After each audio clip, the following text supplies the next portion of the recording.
नमस्कार, हमारे अतिथि कार्यक्रम में मैं नीलम मलकानी आप सभी का स्वागत करती हूँ। आज हमारे स्टूडियो में हमारे साथ हैं बेहद विशेष हस्ती। आप हैं नैनो टेक्नोलॉजी सॉल्यूशंस के विशेषज्ञ, आईडेक्स पीएम अवार्ड के विजेता भी आप हैं। बहुत सारी बातें हम इनसे करेंगे नैनो के बारे में, जो शब्द हम समझते हैं कि बस बड़ी बड़ी चीजों को छोटा करता है, लेकिन इसके पीछे बहुत बड़ा सा विज्ञान है। आज हमारे साथ हैं श्री प्रदीप राउत जी। प्रदीप जी, आपका हमारे स्टूडियो में बहुत बहुत स्वागत। बहुत बहुत धन्यवाद। तो सबसे पहले हम शुरुआत इस नाम से ही करते हैं। आम लोग जो हैं, हम समझते हैं जब कभी नैनो का जिक्र आता है कि नैनो मतलब कोई चीज बहुत ही छोटी। तो असल में आपकी भाषा में और जिस क्षेत्र से आप हैं उसमें नैनो शब्द का अर्थ क्या है और इसकी जरूरत क्यों है? जो शब्द है नैनो जी, उसका बेसिकली मतलब होता है कि इतना छोटा जो कि हम अपने आंखों से ना देख सकें।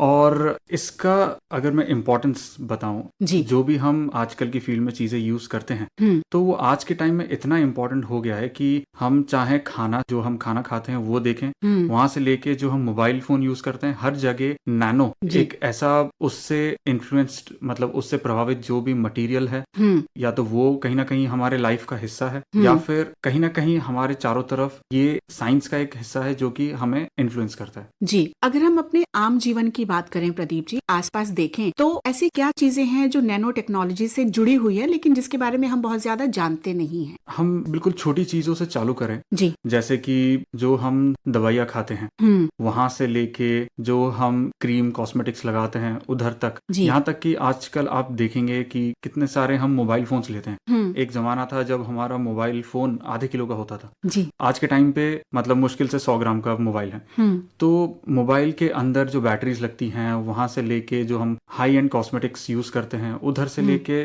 जो गाड़ियों में इंजन के जो अलग अलग हमें क्वालिटीज मिलती हैं, हर जगह नैनो मटेरियल्स या नैनो टेक्नोलॉजी अवेलेबल है। जी। तो आप नैनो टेक्नोलॉजी सॉल्यूशंस के विशेषज्ञ हैं। इस शब्द से आम लोग, बिल्कुल आम लोग जो अलग अलग क्षेत्रों में काम कर रहे हैं, वो क्या समझें? बिल्कुल, अगर इसको मैं सिंपल तरीके से बताऊं तो ये एक ऐसा साइंस का हिस्सा है जिसमें हम अलग अलग चीजें बनाते हैं, जिसमें कि हम जो भी चीज केमिकल हो गया, मटेरियल हो गया, उसको बिल्कुल नैनो लेवल पे, यानी कि मटेरियल को इस तरीके से चेंज करते हैं, हमें दिखेगा नहीं कि मटेरियल को चेंज हुआ है, लेकिन उसके जो प्रॉपर्टीज हैं, उसके जो दिखने का मतलब किस तरीके से वो दिख रहा है, किस तरीके से वो काम कर रहा है, सारी चीजें हम चेंज कर सकते हैं। तो इसको हम नैनो सोल्यूशन बोलते हैं। अब वो किसी केमिकल की तरह हो सकता है, वो एक पेंट जैसा हो सकता है, यहाँ तक कि वहां से लेके वो एक स्प्रे जैसा भी हो सकता है। जी, तो अलग अलग शेप में हो सकता है और उसके उपयोग भी अलग अलग हो सकते हैं। जी, अभी एआई का दौर है, आर्टिफिशियल इंटेलिजेंस, जो कि हमारी बहुत सारी चीजों को किसी स्तर पर आसान भी बना रहा है और कुछ चुनौतियां भी हैं। तो ऐसे में जब हम नैनो सॉल्यूशंस की बात करते हैं तो वो एआई के साथ ये दोनों आपस में प्रतिस्पर्धा है या फिर दोनों एक दूसरे के सहयोगी हैं? इसमें देखें तो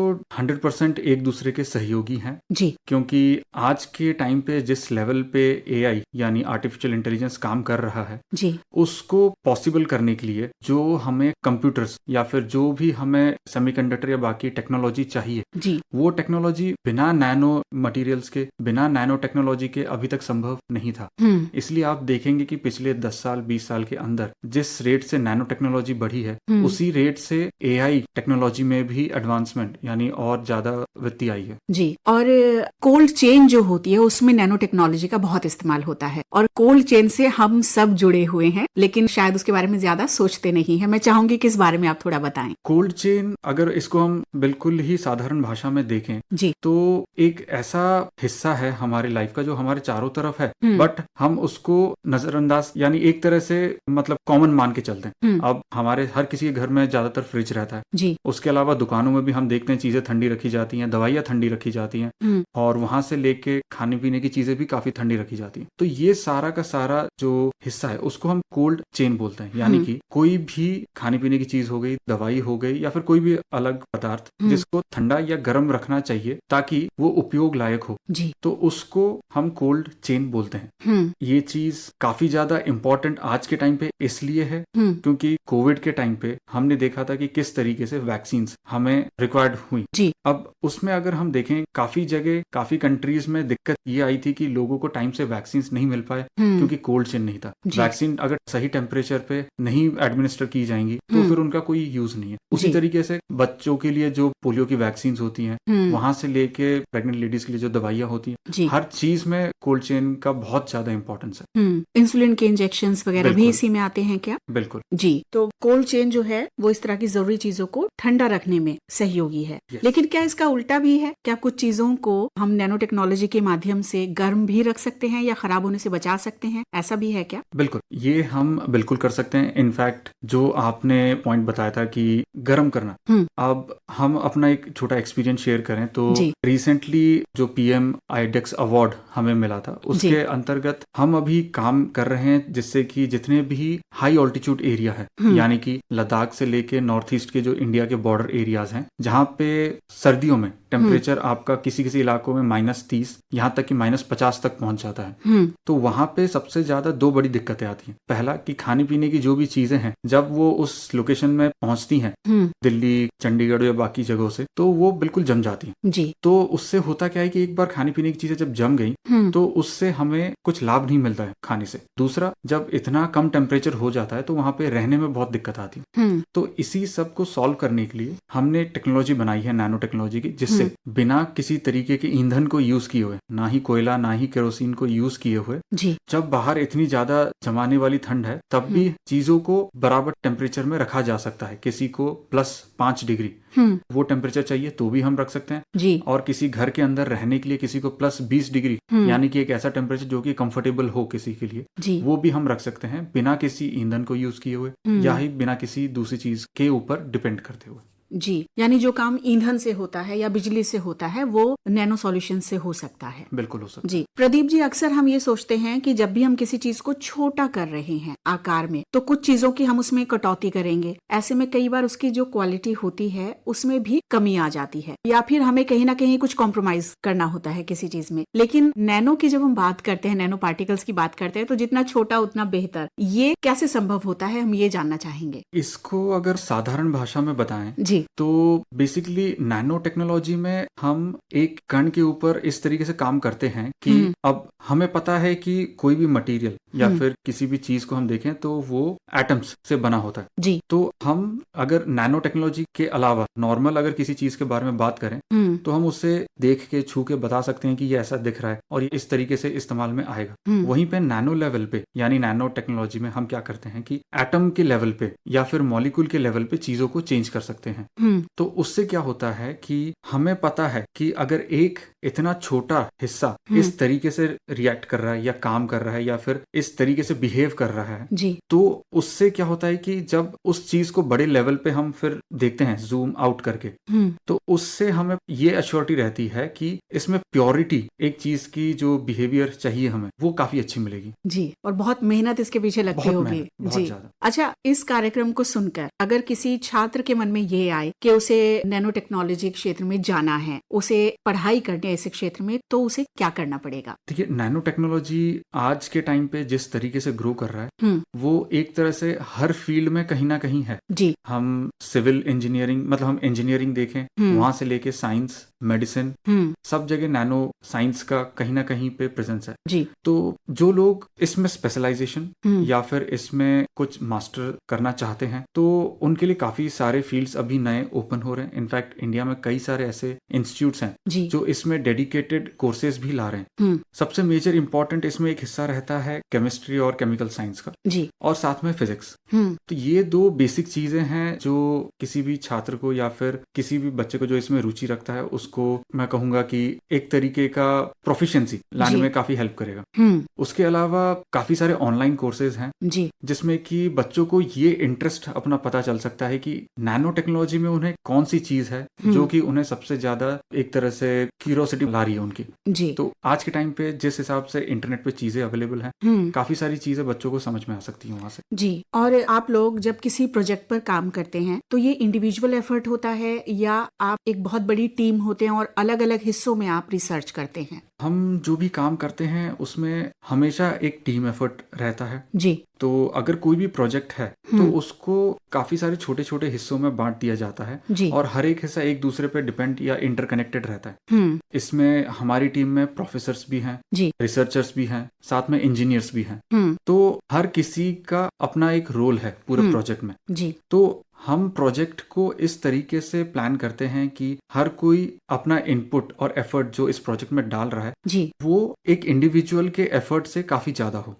और खासकर अगर हम एक इंजीनियर की बात करें तो उनका काम ज्यादा आता है प्रोजेक्ट के डिजाइन पे फोकस करना जी, उसको किस तरीके से सक्सेस करना है उधर फोकस करना। वहीं पे मैनेजमेंट जो टीम मेंबर्स हैं उनका काम आता है कि कैसे टाइम पे प्रोजेक्ट को डिलीवर कर सके जी। और वहीं पे जो साइंस बैकग्राउंड से साइंटिस्ट्स हैं या प्रोफेसर्स इन्वॉल्व रहते हैं प्रोजेक्ट में उनका काम रहता है टेक्निकली हमें जो चीजें डिलीवर करनी है वो सही तरीके से हो पाती या नहीं। तो ये हमारे फील्ड में हमेशा एक टीम एफर्ट रहता है और ऐसा नहीं है कि एक इंडिविजुअल से सब कुछ पॉसिबल हो पाता है क्योंकि कई बार क्या होता है कि हम कितने भी अच्छे हो अपने ही फील्ड में बट एक दूसरे पर्सन का जो पॉइंट ऑफ व्यू है वो काफी वैल्यू ऐड कर सकता है इसमें। जी, यानी सब लोग अपने अपने स्तर पर मेहनत करते हैं और कलेक्टिव एफर्ट से बहुत अच्छा रिजल्ट सामने आता है। बिल्कुल जी, आपने आईडेक्स अवार्ड की बात की तो इनोवेशंस फॉर डिफेंस एक्सीलेंस आपको ये अवार्ड मिला है। मैं चाहूंगी कि इस बारे में थोड़ा सा आप और विस्तार से बताएं हमारे लिसनर्स को ताकि उनको आगे बढ़ने के लिए मोटिवेशन मिले। और जैसा कि हमने बात की कि अगर कुछ स्टूडेंट्स इस समय आपको सुन रहे हैं तो उनका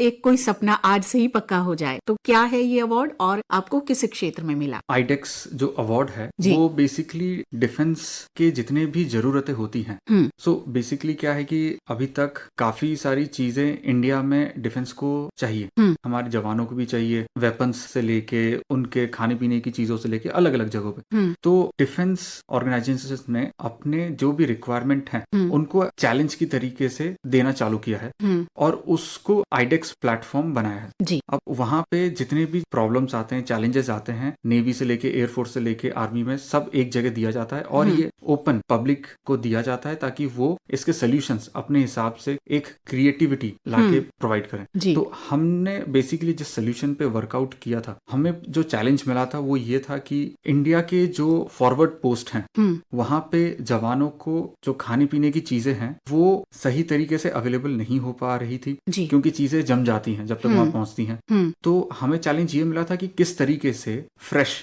सब्जियां, फल एवं बाकी खाने पीने की चीजें बिल्कुल फॉरवर्ड पोस्ट तक पहुंचाई जा सके और वहाँ पे रखी जा सके जी। तो हमने ये चीज पॉसिबल किया हमारे नैनो टेक्नोलॉजी को यूज करके और इसी के चलते हमें ये पीएम अवार्ड मिला। जी, तो बहुत बहुत बधाई पहली बात तो आपके इस अवार्ड के लिए। आप ये बताइए कि आप ओडिशा से हैं और आप पढ़ाई करते करते कैसे आपका अचानक से रुझान इस तरफ हुआ? बेसिकली जब हम कॉलेज में थे जी। तो उस वक्त हमारे काफी स्टूडेंट एक्सचेंज प्रोग्राम होते थे, यानी यहाँ के कुछ स्टूडेंट्स इंडिया से बाहर जाते थे, दूसरे कॉलेजेस के स्टूडेंट्स यहाँ आते थे आईआईटी में।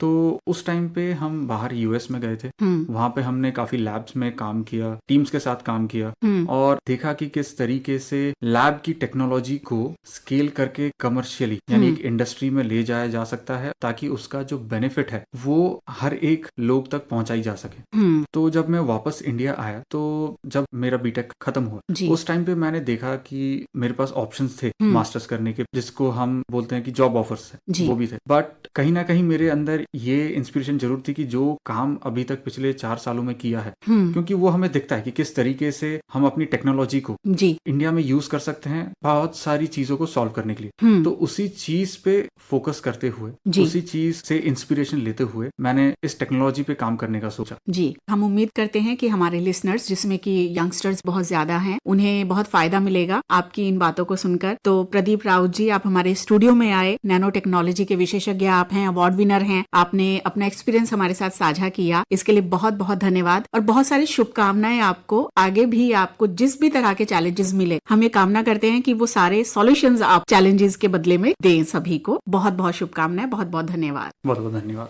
तो हमारे अतिथि कार्यक्रम से इसी के साथ मैं नीलम मलकानी अब लेती हूँ आप सभी से अनुमति। नमस्कार। हमारे आज के विशेषज्ञ थे नैनो टेक्नोलॉजी सॉल्यूशंस के विशेषज्ञ श्री प्रदीप राउत। इस कार्यक्रम में प्रस्तुति सहयोग था श्रीनाथ दीक्षित का और कार्यक्रम की प्रस्तुति रही डॉक्टर संजय सिंह वर्मा की।